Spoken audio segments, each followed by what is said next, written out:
Hey guys, Stefan Fischer here from All Off Road. I hope you guys are well. In today's video I'm gonna have a look at the new Redarc Alpha 50 BCDC charger or DCDC charger. Redarc calls it BCDC. And I will also have a look at the Victron Orion XS 50 amp DCDC charger. This is not it. The Victron is actually in my car installed together with a Redarc, and I'm testing them on a trip. I'm gonna have a look at the specs and give you my opinion which one is the better charger for your application. Personally, I like both brands. I have a lot of Victron products. I also have a lot of Redarc products. I'm using Redarc for over 10 years. I've purchased plenty of products from both brands, but also both brands have provided me their products for testing and review purposes. So the Redarc Alpha 50 was provided from Redarc, and the Victron Orion XS was actually provided by Revolution batteries. That is a LFP lithium battery I used to have in a car a while ago, and they thankfully provided me the Victron Orion XS. I already had two older Redarc BCDC chargers in the car, a 1250D and a 1225D. And obviously I could not justify really purchasing two new chargers just to test them. So thank you very much to Redarc. Thank you very much to Revolution Power who provided me the Victron charger. And thank you also very much to Joe from JS Auto Electrics. He is my trusted auto electrician for many years now, and he installed them in the cruiser. So if you in the Sydney area, you need a good reliable auto electrician, JS Auto Electrics is who I use. Before we get into it, I also would greatly appreciate if you could share, like and subscribe to help the algorithm, but even more important would be just to watch the whole video. Even if you're not interested in every part, maybe just let it run in the background, because that is pretty much the only thing what the Google algorithm really looks for. I really appreciate that. Let me walk you through my current setup in the Land Cruiser. Behind the passenger seat, I'm running a Redarc Alpha 150 lithium battery that's been in service for just over a year now. What I've really come to appreciate is the ability to recharge quickly while driving, which is why I opted for a dual DC-DC charger configuration. I'm running both a Redarc Alpha 50 and a Victron Orion XS, each rated at 50 amps, giving me a theoretical combined charging capacity of 100 amps.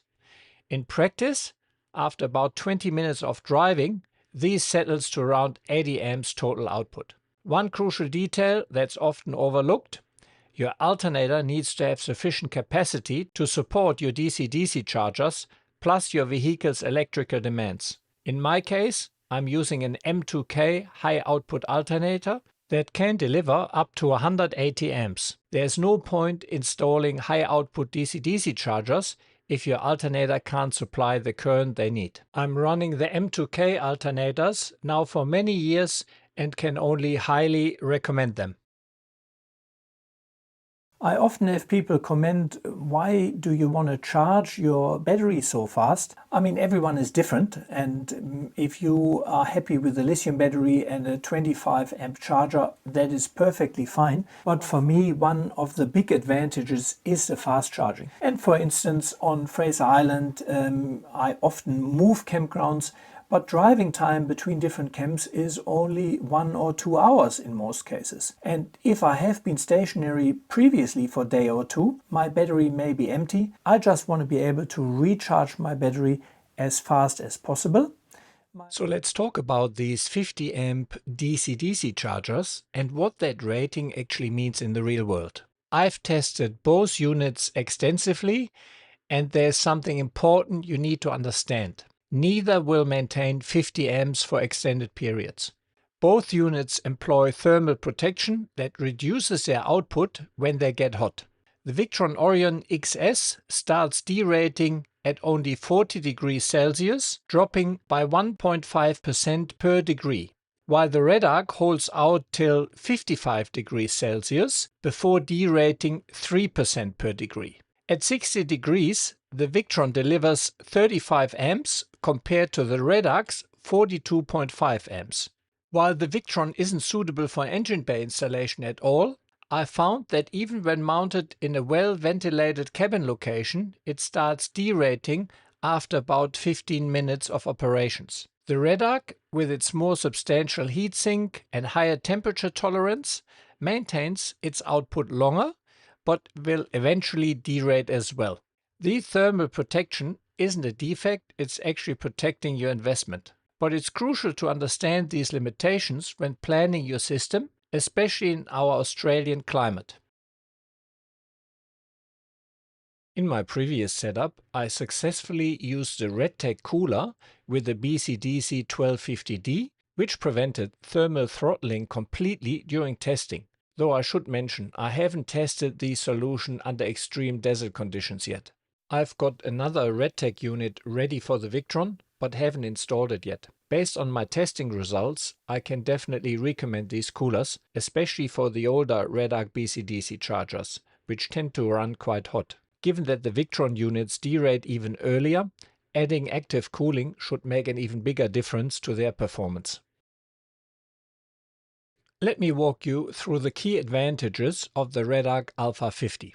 First up, it's got a powerful integrated 48-volt MPPT solar controller that can handle up to 1000 watts of solar input. What I particularly like is the real-time solar monitoring through the app.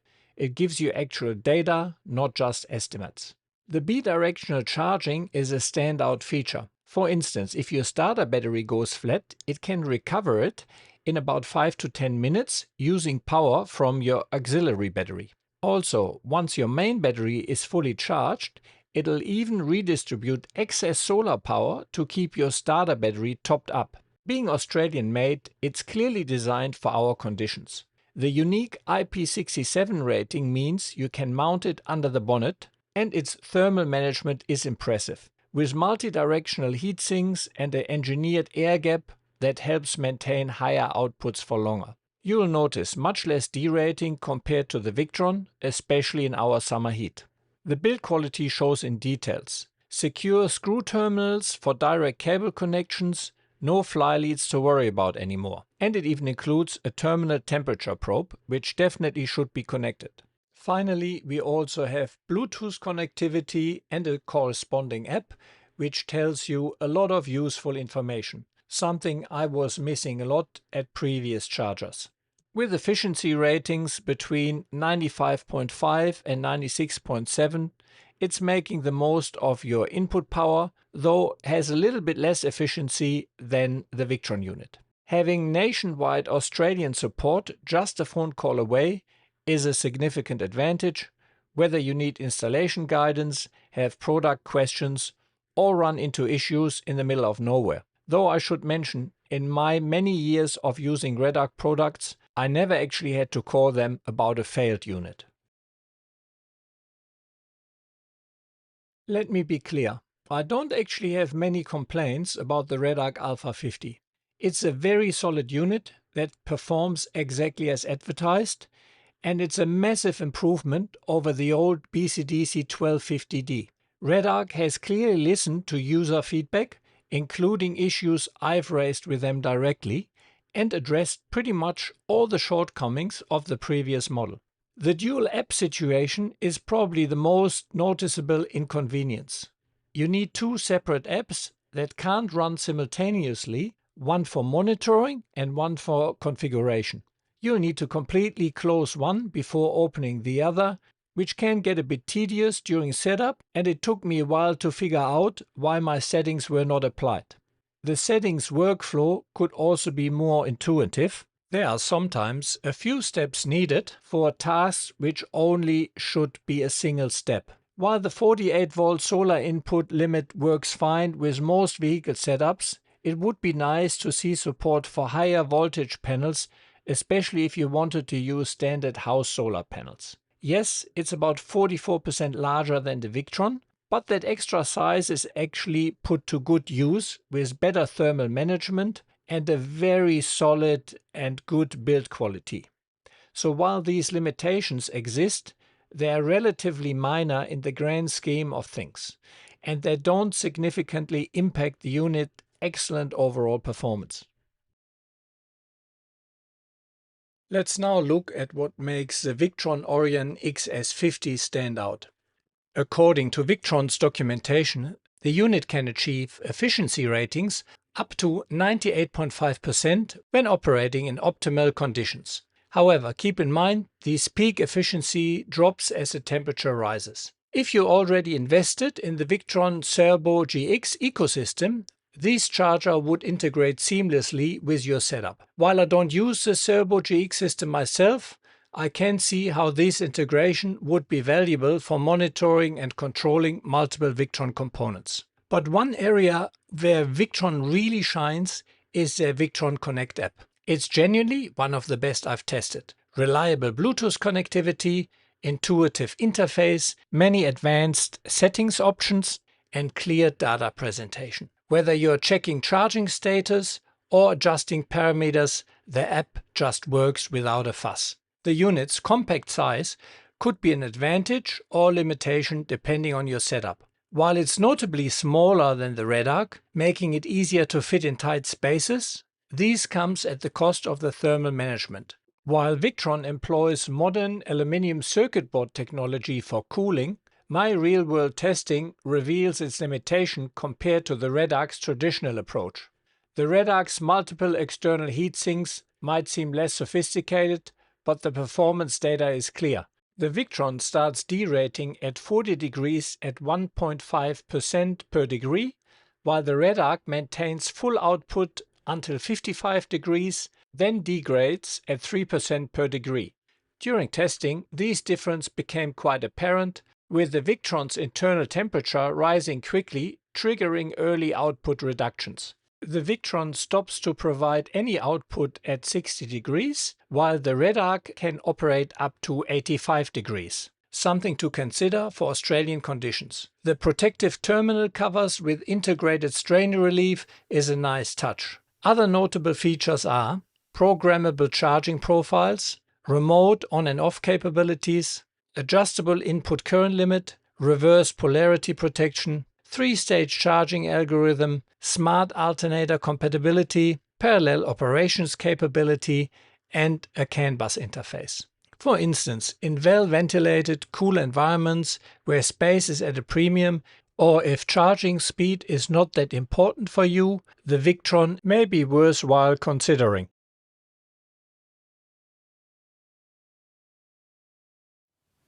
So after I explained all the good stuff, there are a few more things to consider with the Victron in my book, so let's have a look into that.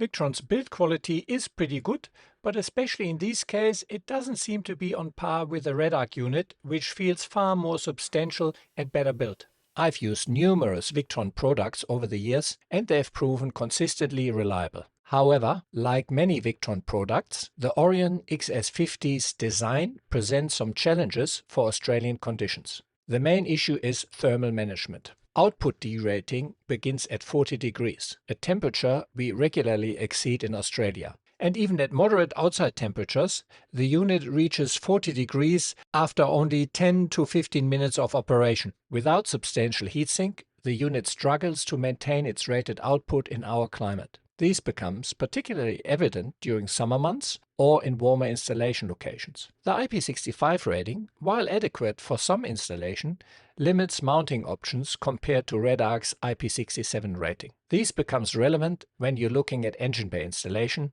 or locations exposed to dust and moisture. While Victron products, similar to Redarc, rarely need warranty services, having limited Australian-based support can make troubleshooting more challenging compared to Redarc's extensive local network. It's crucial to carefully choose your Victron reseller. They'll be your primary point of contact for any support or warranty claims or technical questions. A knowledgeable, responsive reseller can make a significant difference in your ownership experience. These limitations don't make the Orion XS a bad product. In my opinion, it's just designed with European conditions in mind rather than our harsh Australian climate. If you are in the market for one of the units, I thought the easiest way to help you decide what is best for you is compare the specs side by side. So here we have the Redarc Alpha 50 and the Victron Orion XS 50. The maximum output current is the same, but to be honest, in my testing I've never seen 50 amp output actually from the Victron. It's always slightly below. The input voltage range, no big difference for me, but it is higher than the Victron, so I gave that to Redarc. The output voltage range is between 12 and 24 volt, so if you have a 24 volt system, I think that would work. The Victron Orion doesn't have that, it only goes up to 17 volt. In peak efficiency, the Victron wins. The higher the efficiency, the less heat is generated. But as we saw before, the Victron has no external heatsink and still derates quicker and stops working earlier than the Redarc. IP rating, that's a clear winner for the Redarc, and it is the only unit you can actually have under the bonnet with an IP67 and 69K rating. The Victron is only IP65. Let me quickly show you the differences between the different IP ratings. So IP67 is total dust protection, protected from immersion up to 1 meter. It's more for consumer electronics. The IP65 rating of the Victron, obviously really it only has dust protection and protected from low water pressure jets from any direction. The IP69K protection, also something I had to look up, I didn't know before. It seems to be just a more commercial protection rating because it protects against higher pressure and it's more used in commercial settings, but it is obviously higher and better than IP67 and much better than IP65. The operating temperature, again, the Redarc wins hands down from -40 to +85. The Victron is only from -20 to +60. D rating, again, the Redarc clear winner. The Redarc provides full output up to 55 degrees and then derates 3% per degree above. The Victron starts derating at 40 degrees and with 1.5% per degree above. The Redarc has a built-in 48 volt 1000 watt MPPT solar controller, which for my setup really is great. The Victron doesn't have a solar controller at all, so that means you would need to purchase an additional unit, which adds to the cost but also to the space requirements. Dimension-wise, yes, the Victron is definitely a bit smaller and also lighter, but that is due to not having extensive heat sinks. And I'm not sure whether that is really a benefit, but it is smaller, so I mark that in favor of the Victron. Yeah, the heatsink design, the multiple heatsinks on the Redarc seem to work much better than Victron's internal aluminium circuit board cooling. Both have screw terminals, but the Redarc accepts a bigger wire gauge, which makes it better suitable for installations where you need longer cables to run. The Redarc as such doesn't have a strain relief. The Victron has these plastic cap on top, which provides strain relief. Not bad to have. Both have Bluetooth connectivity. Yeah, that is the only thing where the Redarc really is a bit of a letdown. You need two separate apps. The whole operation, especially at the configurator, is a bit more clunky. So in that regards, the Victron wins. System integration, the Alpha 50 can be integrated with the Red Vision systems and the Victron with Victron's Turbo GX systems. Both have programmable charging profiles, but the Victron definitely has more functionality and options there. The Redarc Alpha does include an external temperature probe, which you attach to the negative of the battery. The Victron doesn't have that. I think that is definitely a plus. Both batteries protect the starter battery, and you can also adjust the output current, which comes from the alternator from both of them. And that is a great feature to have if you have a lower output alternator or use two of the units, like in my case. The Redarc has a main battery recovery feature, which means you can backcharge your main starter battery from your auxiliary battery in case that is empty. The Victron doesn't have that, and to be honest, I think that's a very good feature to have for touring. The Redarc also provides solar to start battery, so once your auxiliary battery is full, the solar input will be used to charge your start battery And again, I think that is a great feature and a pity that the Victron doesn't have that. The Redarc unit is the only unit which can be used under the bonnet. The Victron can't be, so that's another plus for the Redarc. I think both are quality units, but obviously living in Australia, I prefer Australian local manufacturing, which the Redarc can provide. The Victron doesn't really say where it's exactly manufactured, but I would assume somewhere in Europe. In regards to the local support network, as mentioned, in Australia, Redarc is only a phone call away. That is not the case with the Victron, where you really have to rely more on a good reseller. The warranty period, though, is a bit of a letdown for the Redarc Alpha. It's only 2 years. I actually asked Redarc why that is the case, because I have Redarc BCDC chargers for over a decade and never had one fail. Victron wins that with a 5-year warranty. Price-wise, there is not a huge difference. If you go by the official RRP, the Victron is slightly cheaper, but in reality you can get the Victron DCDC charger and the Victron solar controller for roughly the same money as the Redarc Alpha 50. However, you have to install 2 units, so with the Redarc that is all in 1 unit. While both of these are good DC-DC chargers, and I wouldn't knock you for having any of them in the car. However, as I said before, in my opinion, I think for most people the Redarc is the better unit. But let me know in the comment section what you think, and also if I have missed something.